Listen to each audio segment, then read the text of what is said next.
a voice that's very shrill. It's very pointed and demanding.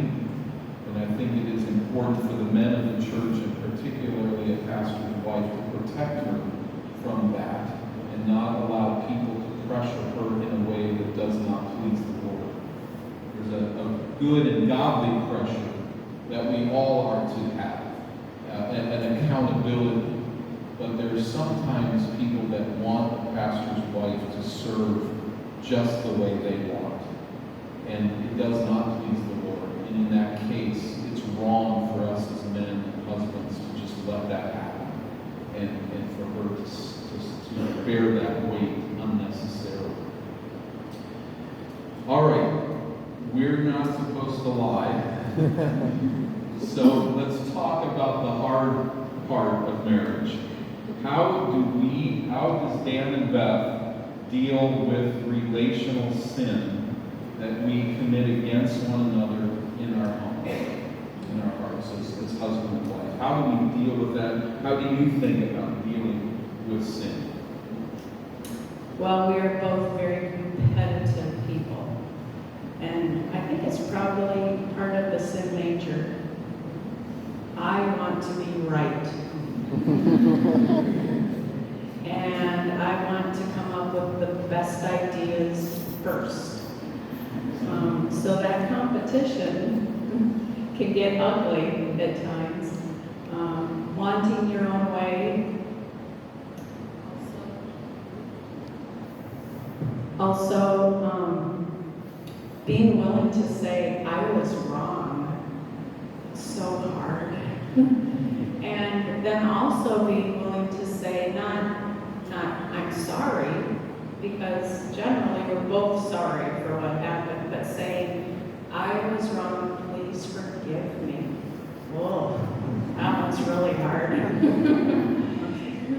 And we really worked also with our children on that, because, and maybe that's not a problem here in India, but the kids really had a hard time saying, I was wrong, please forgive me. So that's always been a challenge, it continues to be. We haven't actually checked that one off our list. And then defensiveness, defending myself, turning away from defending myself and seeking reconciliation. All of it takes a humble spirit, and with sin reigning in our lives as humans, it's hard to turn away from those tendencies. I think for where we are at our age and where we've come in time, I think that almost exclusively our sin is words. Things that we say to one another as we are competitive.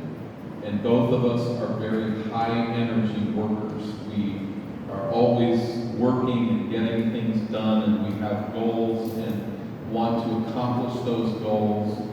And what often happens is, as we have our own work, we do not communicate with one another. And we do something, or we are pursuing a goal, and we assume that our mate understands. Then we cross each other, we run into each other, and then we are frustrated. And so we can speak words that are defensive, that are selfish, that do not encourage one another. So I think much of it is learning on the positive side to communicate effectively. In counseling, I'm much better at this in counseling than I am in my own home. But couples need to stop and talk to each other and talk about the work that they're doing, the goals that they are setting, the expectations that they have, what needs to be done next. And we find that when we don't communicate and don't sit down and have that discussion, that we often are thinking different things to the communicating part on tasks that people in our congregation will ask me to do, I try to never give an answer, but to talk through it with Dan, because it's very easy to get a huge, long list of things that others want you to do, but it's not what is actually going to be a helper to my husband. So running that by him is very helpful.